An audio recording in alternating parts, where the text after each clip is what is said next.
Bom dia. Uma alegria muito grande estarmos aqui mais uma vez. E rogamos a Jesus que nos envolva em paz, para que nós consigamos aproveitar bem essa manhã e alcancemos paz, entendimento, alegria, porque é isso que cada um de nós busca numa casa religiosa. Hoje nós vamos conversar sobre duas passagens, duas frases curtas, muito úteis para nós. A primeira é uma colocação que Paulo de Tarso fez em uma das suas mensagens: ninguém tropeça em montanhas. Quando nós caímos é por tropeçarmos nas pedras do caminho. E a segunda frase foi formulada por Jesus, quando ele coloca assim: lembrai-vos que um pouco de fermento faz crescer toda a massa.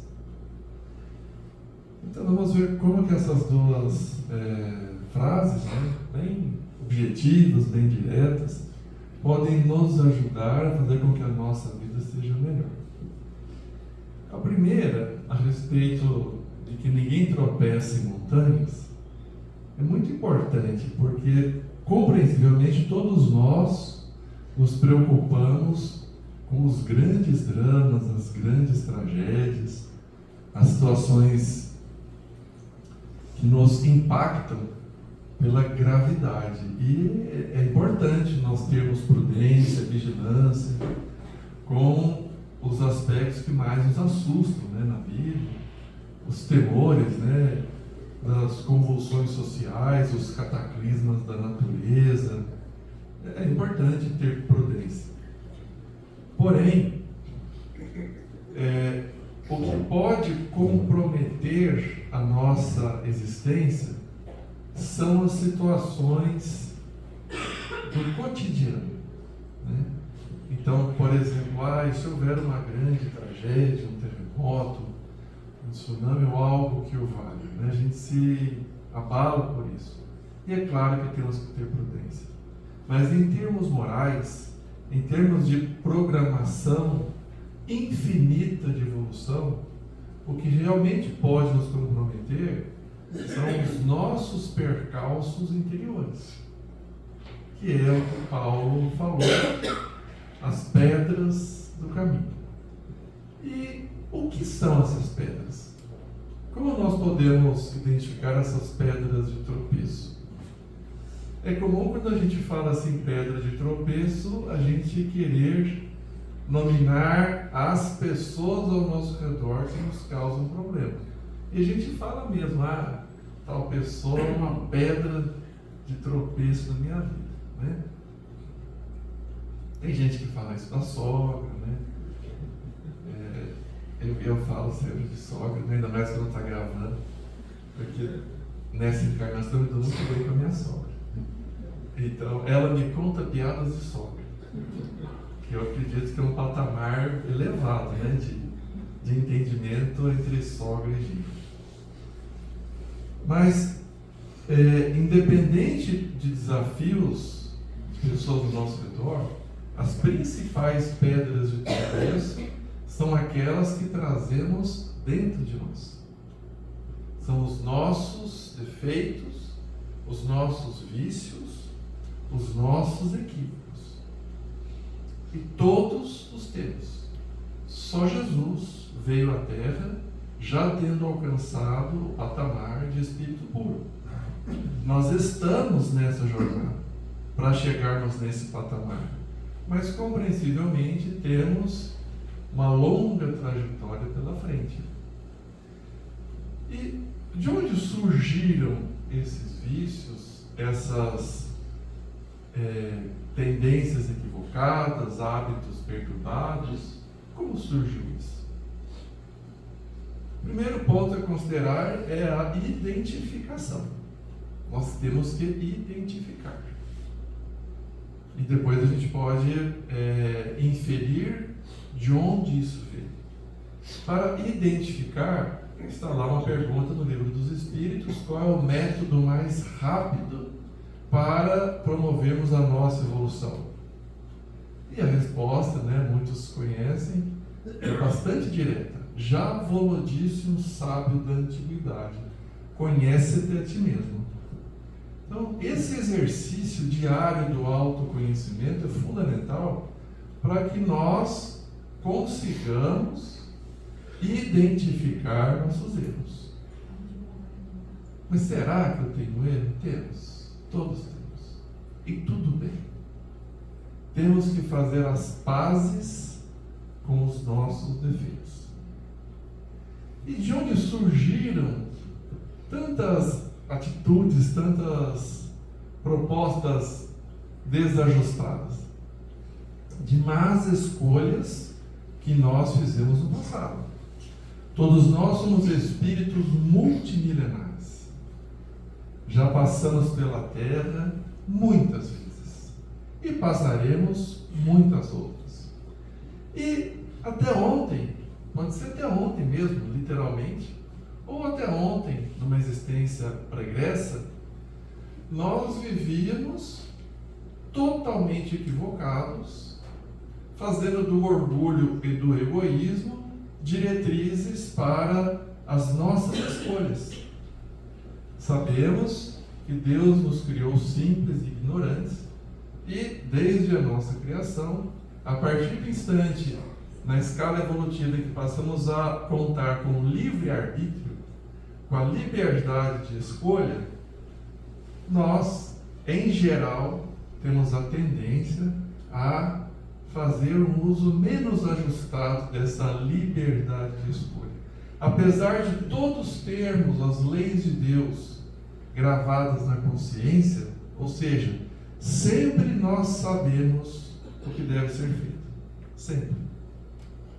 Mas muitas vezes nós voluntariamente silenciamos essa indicação precisa da consciência e damos vazão aos ímpetos desajustados do orgulho e do egoísmo. E assim todos nós temos feito nas existências pregressas, abusando do poder, abusando da confiança das pessoas, buscando excessos na área das sensações físicas, e fomos nos corrompendo. E agora estamos despertando para aquilo que realmente compreende a realidade da vida. Em geral, todos nós, enquanto espíritos milenares que somos, já nos esgotamos de fazer o mal.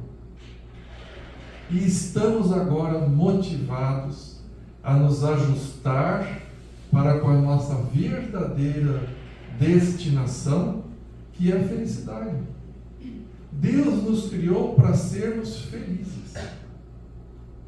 E essa felicidade advém de estarmos integrados na frequência do amor divino. E isso se processa pelo respeito ao próximo, pelo respeito a si mesmo. Mas até que nós consigamos vencer a inércia dos equívocos do passado, precisamos aceitar que os tropeços farão parte da nossa vida. Precisamos fazer as pazes com o nosso passado. É fácil descobrir o que fizemos no passado? É muito fácil. Muito fácil. Mas não tem o esquecimento? Temos o esquecimento dos fatos. De uma, duas existências. Os fatos em si, para a maioria de nós, fica temporariamente obscurecido, para que nós consigamos nos olhar no espelho e esboçarmos um sorriso. Temos confiança de que vamos evoluir. Se lembrássemos com detalhes de todos os acontecimentos desastrosos que nós praticamos, certamente não teríamos a mesma espontaneidade de buscar a nossa evolução. Se os fatos ficam temporariamente esquecidos, as tendências não. Então, cada qual faça brevemente, mentalmente, silenciosamente, uma busca rápida das suas más tendências. temos. E era isso que nós buscávamos, promovíamos, queríamos. Hoje nós temos sintonia, mas já percebemos que precisamos nos educar. Mas temos que vencer o movimento da inércia. Porque se nós temos 5, 6, 10 séculos agindo de forma equivocada neste ou naquele segmento da vida, e nós queremos mudar o tipo de movimento agora, temos que vencer a inércia. Como quando a gente está dirigindo na estrada a 80 km por hora e precisamos de repente brecar. E a pessoa pode não saber nada de física, mas ela vai sentir a força do movimento anterior. Ou se a pessoa está a 20 por hora e tem que acelerar rapidamente, ela vai acelerar, mas vai sentir a inércia, que é a força do movimento anterior. É assim que nós estamos em relação às nossas más tendências. E temos que nos pacificar. Sim, temos más tendências. Erramos. Em geral, a maioria de nós, 2, 3 existências para trás, fizemos as maiores atrocidades que hoje nos impressionam. Nós matamos, roubamos, traímos, corrompemos, abandonamos afetos, desrespeitamos compromissos, tudo isso. Ai, será? É mais fácil a gente admitir que sim.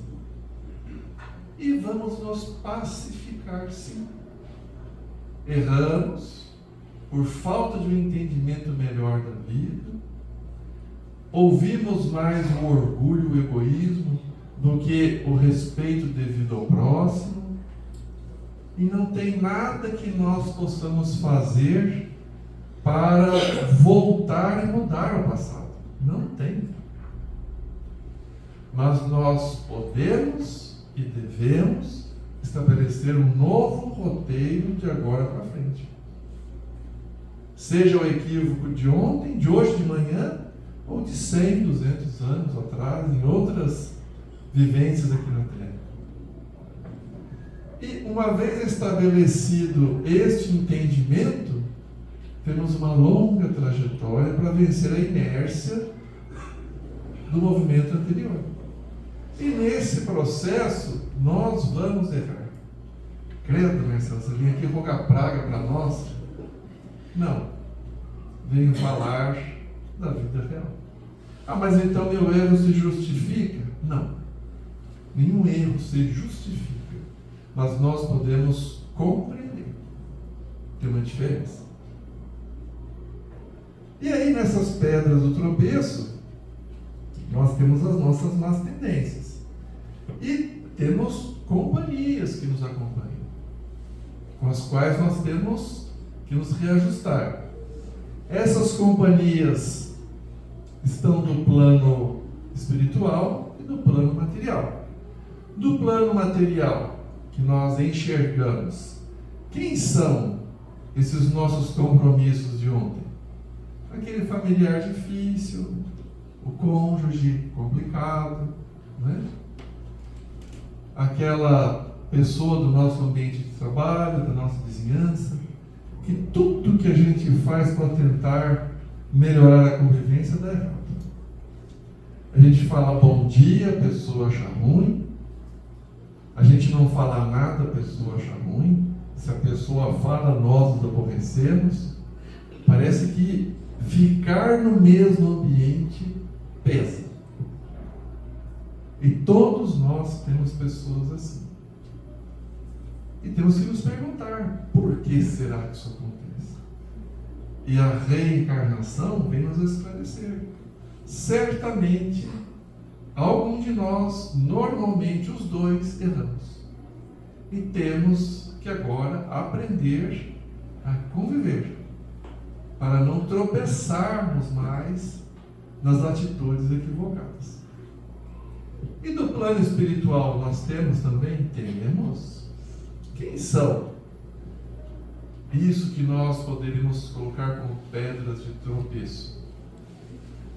São as pessoas que nós prejudicamos, que tivemos relacionamentos conflitados, não estão reencarnadas no momento, mas nos identificam pela sintonia vibratória. Ah, então é um obsessor. Tecnicamente sim, como eu já tenho dito aqui, eu tenho até evitado o termo obsessor. É correto o termo, mas a mim parece um pouco pejorativo, né? Parece um ser maligno, criado exclusivamente para me perturbar.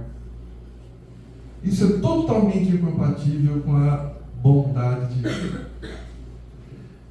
Aqueles a quem nós queremos chamar de obsessores hoje, são aqueles que nós abandonamos, traímos a confiança, roubamos, surrupiamos os bens e compreensivelmente desejam o nosso mal. Eles estão certos em desejar o nosso mal? Não. Nós só devemos desejar o bem. Mas nós podemos compreender que eles desejam o nosso mal? Podemos. Porque se fôssemos nós, talvez teríamos a mesma atitude, né? Então, por que é compreensível? Imaginemos, né, como tem nos relatos espíritas, nas obras de André Luiz, que o Júlio mencionou aqui, que tem à disposição o estudo online no nosso site. Um caso clássico, né? O irmão mais velho havia ficado como responsável por administrar a herança para os irmãos mais novos, uma vez que o pai e a mãe faleceram. O que o irmão mais velho, maior de idade, fez? Assumiu todos os bens e abandonou os irmãos na míngua. E os irmãos à míngua foram falecendo de tuberculose, necessidades primárias de sobrevivência. E ao chegar no plano espiritual, viam o irmão que havia ficado na terra, com luxo, conforto, destaque social. É compreensível que haja revolta por conta disso. Um segundinho só, desculpa interromper. Um Honda prata de placa AHO 8687. É de alguém presente? Está na porta de uma garagem. Então, compreensivelmente, esses irmãos, ao chegar no plano espiritual, ficavam enfurecidos com aquele que deveria ter zelado por eles. Imaginem os pais do lado espiritual olhando aquele filho que deveria ser o provedor dos mais jovens. É compreensível que haja rancor. Está certo? Não. Mas é difícil processarmos isso. E por que Deus permite que esses espíritos, que essas pessoas do lado espiritual nos acompanhem aqui na Terra? Para que nós comecemos o processo de reparação. Porque, por maior que tenham sido os nossos equívocos do passado, se nós dermos exemplos de perseverança no bem, porque de perfeição está longe, mas se dermos exemplos de perseverança no bem, nós podemos amenizar o ódio que eles sentem por nós e podemos beneficiá-los. De que forma? Quando nós frequentamos um templo religioso, seja espírita ou qualquer outro, e estamos em oração, e praticamos a caridade, e fazemos boas leituras, esses bons sentimentos alcançam aqueles do lado espiritual que nos acompanham. De início, talvez eles pensem: o Marcelo não falou nada, não. Isso é fingimento. Consciência pesada. Consciência pesada, conforme o nosso entendimento, sempre existe. Mas independente de consciência pesada, podemos fazer o bem. Deus nos aceita para a prática do bem do jeito que somos.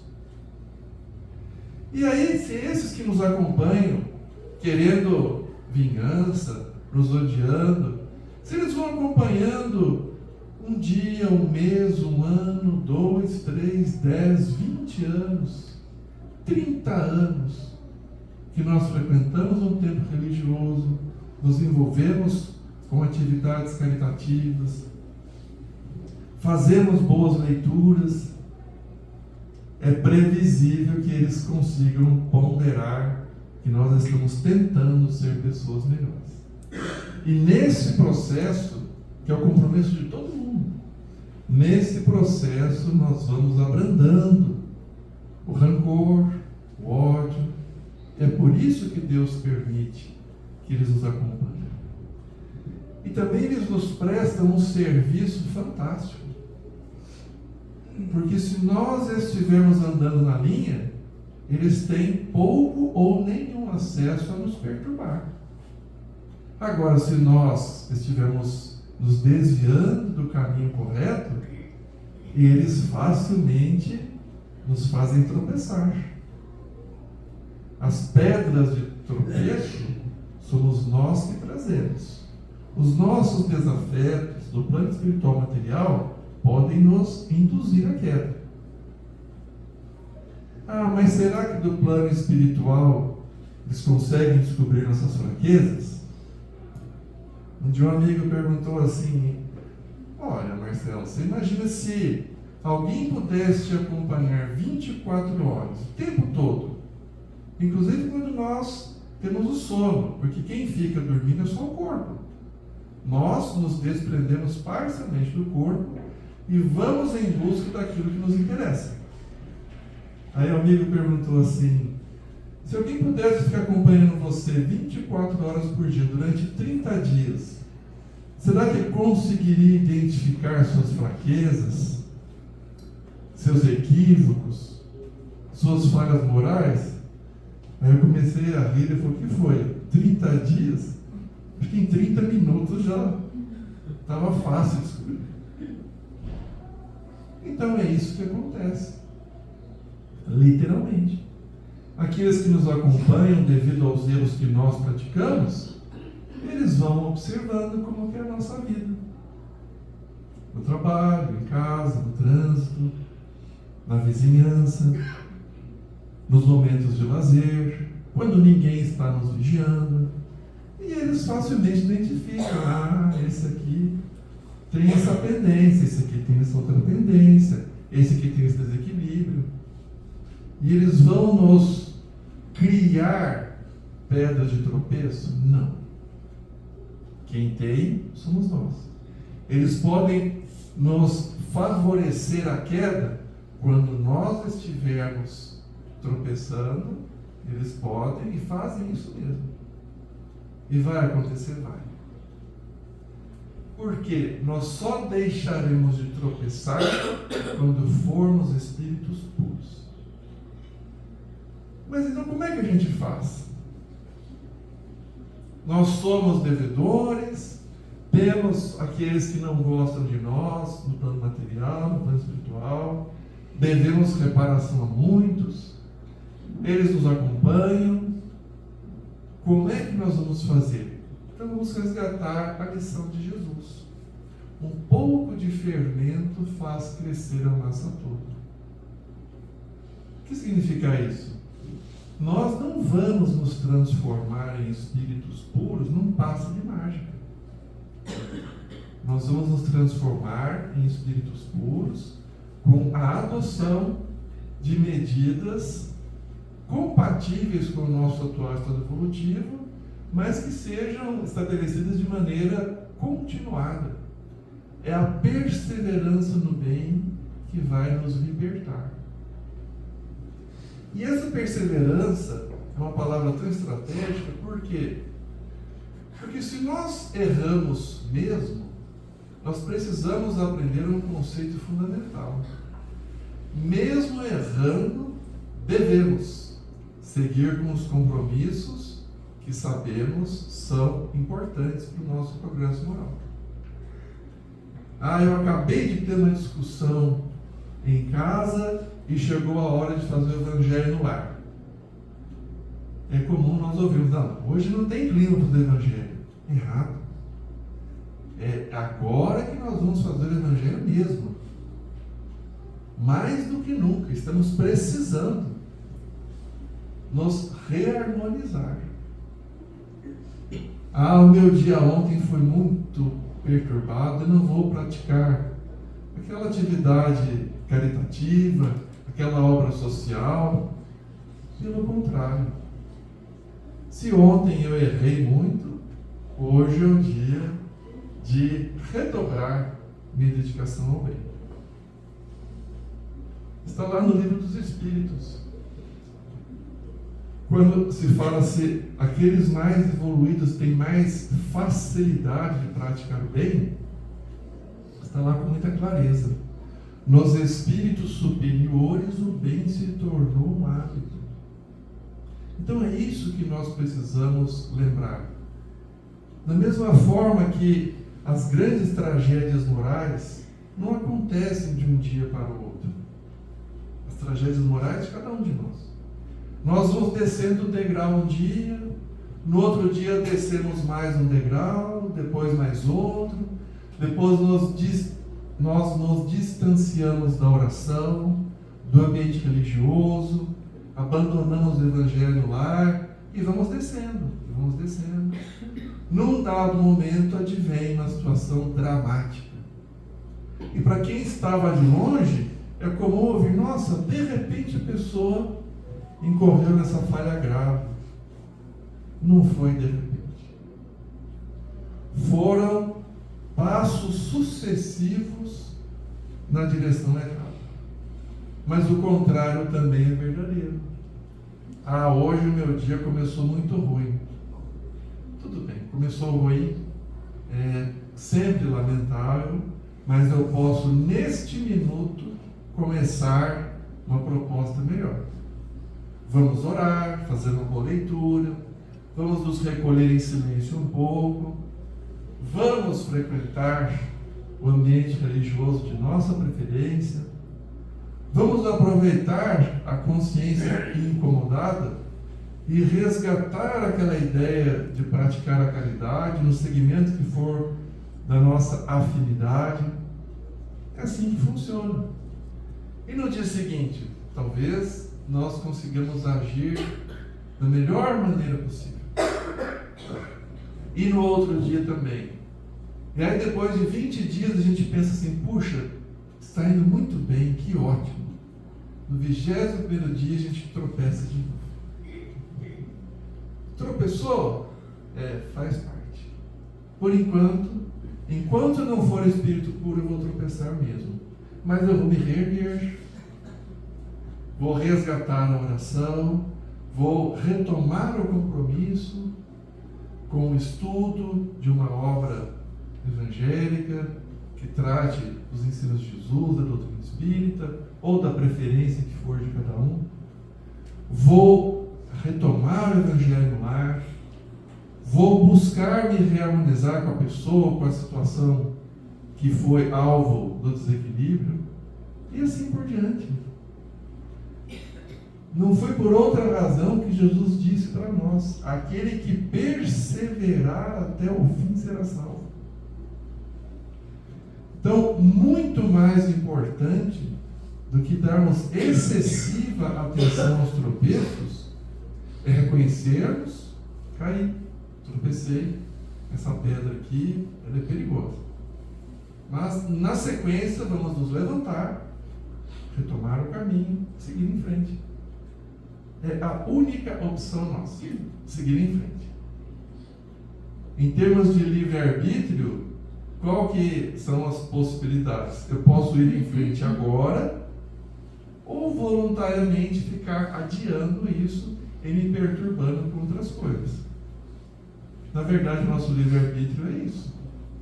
Posso evoluir já, ou escolher me distrair, me perturbar, para evoluir da mesma forma daqui 1, 2, 100, 200, 1000 anos.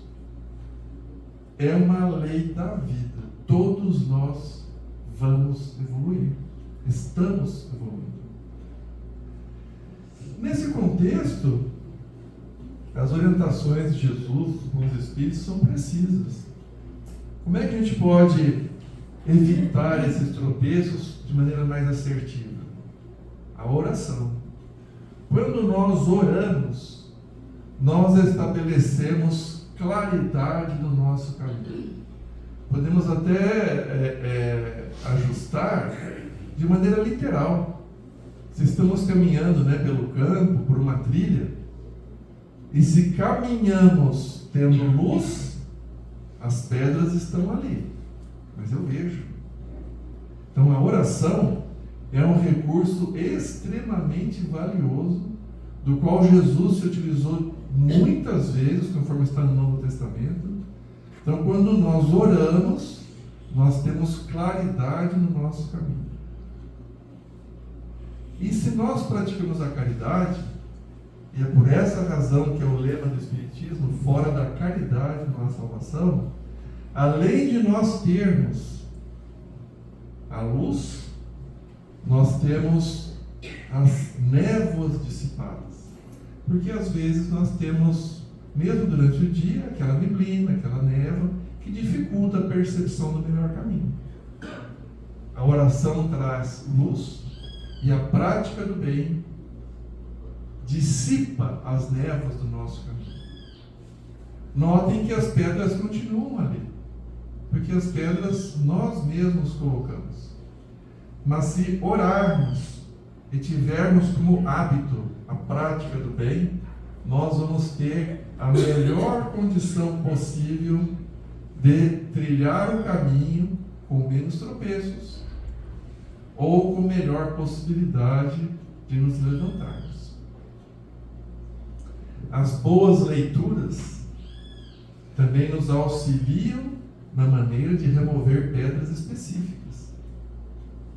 Quando nós nos compreendemos através das boas leituras, quem somos, por que eu estou aqui, por que eu antipatizo com aquela pessoa, por que é tão difícil conviver com esse familiar, as boas leituras trazem um conhecimento que nos facilita a remoção de algumas pedras. Então essa sequência de propostas, a tríade de oração, prática do bem, boas leituras, junto com o autoconhecimento, representam um roteiro seguro para que nós, diante dos percalços da vida, sigamos em frente. E note, quando a gente fala em prática do bem, é comum nós pensarmos assim: quando eu ganhar na Mega Sena da virada, eu vou abrir um hospital público que vai atender a população, como tem um hospital de amor em Barretos, né? É um exemplo para todos nós. Quem não conhece a história, leia o livro, Acima de Tudo o Amor. Não é espírito, mas é um livro altamente inspirador e que tem diversas passagens da intervenção de Deus em nossas vidas. E é comum a gente ouvir isso, né? Não, se eu ganhasse na Mega Sena, aí sim eu faria o bem. Na verdade, embora haja muito mérito em quem coloca os recursos materiais a serviço de amenizar as dores do próximo, o maior compromisso nosso tem que ser com as atitudes de cada dia. Então a gente tem ao nosso alcance muitas possibilidades de fazer o bem. Eu me recordo, por exemplo, de uma cidade próxima aqui, que um senhor, já de uma certa idade, teve a filha, faleceu jovem ainda, por uma doença autoimune relacionada com um problema circulatório, e ela precisava muito de transfusões sanguíneas repetidas. Fizeram o tratamento, compreendemos que chegou o momento da filha dele se despedir do mundo físico, e ela retornou ao plano espiritual. Mas o pai viu de perto aquela questão da doação de sangue. Então, numa cidade pequena aqui perto de Londrina, ele organizava excursões por todas as regiões próximas ali da cidade para trazer as pessoas aqui para o centro de Londrina. Então ele fazia campanhas para custear o ônibus, para custear o lanche. Ele ia de casa em casa promovendo a sensibilização das pessoas e com intervalos variados, dependia da quantidade de pessoas. Quando ele conseguia lotar um ônibus, ele vinha e fez isso por anos a fio. Será que fez diferença? Para muita gente fez. Né? Às vezes a gente pensa, mas essa atitude que eu faria é muito pequena, não vai resolver. Para quem está precisando, resolve. Como aquela passagem clássica, muitos conhecem, que depois de uma noite com muita chuva e maré forte, as correntes marítimas haviam deixado na praia milhares de estrelas do mar. E logo cedo, um homem foi fazer sua caminhada, viu, e a estrela do mar, se ela fica muito tempo ali, exposta ao sol, ela morre. Então ele começou a sua caminhada, e vendo aquela situação, ele começou a pegar as estrelas do mar e jogar de volta para a água. E nisso veio um outro, no sentido contrário, correndo. Quando viu ele fazendo aquilo, ele falou: o que você está fazendo? Estou tentando devolver as que eu puder antes que o sol fique forte. A hora que o sol incidir com bastante intensidade, elas vão morrer. E aí ele fazia, jogava, o outro não aguentou e falou: mas olha, veja à frente, são milhares, talvez milhões. O que você está fazendo aí não faz a menor diferença. Aí o outro pegou, estava com uma estrela do mar na mão, arremessou ela e falou: para essa aqui fez. Quando nós estamos precisando de ajuda, nós somos uma pessoa, mas para nós faz toda a diferença. E cada um de nós é um projeto de Deus. Há milênios, Deus criou cada um de nós com o mesmo amor, com a mesma destinação da felicidade, com a mesma proposta de iluminação. Então, aquilo de bom que nós pudermos fazer para uma pessoa faz toda a diferença. E não sou eu que digo isso, foi Jesus. Das ovelhas que o Pai me confiou, nenhuma se perderá. Então, nós temos que ter esse entendimento de que a menor atitude gentil que podemos fazer para alguém faz diferença. Um sorriso, um aperto de mão, um abraço, uma carona. Uma ocasião também eu vi a proposta de um casal de idade avançada. Pela manhã, antes de amanhecer o dia, eles ficavam nos arredores de um grande hospital da região. E muitas vezes viam ali as mães, os familiares, saindo com a criança, que às vezes havia ficado a noite toda no hospital, indo para o ponto de ônibus. O casal chegava, dizia: olha, se você quiser carona, a gente oferece. Ah, mas eu moro longe. Eu disse: não, a gente leva. E aí no caminho, certa ocasião, a mãe com a criança falou: mas vocês moram lá? Não, a gente não mora. Mas no passado nós ficamos muitas vezes aqui com nossos filhos e não tínhamos dinheiro para o táxi, o ônibus é difícil, a criança doente. Então nós temos essa proposta: sempre que possível a gente fica aqui para dar carona. E a mãe se comoveu muito e falou: olha, hoje não tinha dinheiro nem para o ônibus. Imagina o que é para alguém que não tem dinheiro para o ônibus, ter alguém que leve de carro na porta da casa, com o filho doente. Vai resolver o problema do transporte? Não. Mas para aquela pessoa, naquele momento, fez toda a diferença. Então, as boas iniciativas são como um pouquinho de fermento na massa, um pouquinho do sal que faz a comida ter sabor. Por isso Jesus disse: vós sois o sal do mundo. Então, se nós nos pacificarmos com os nossos tropeços e compreendermos que os mínimos gestos de elevação, de auxílio, de caridade, fazem toda a diferença, natural e progressivamente nós estaremos nos ajustando para o verdadeiro propósito nosso aqui, que é a felicidade, que advém da paz da consciência, por estarmos nos vinculando à maior força do universo, que é o amor de Deus. Muito obrigado, bom domingo a todos.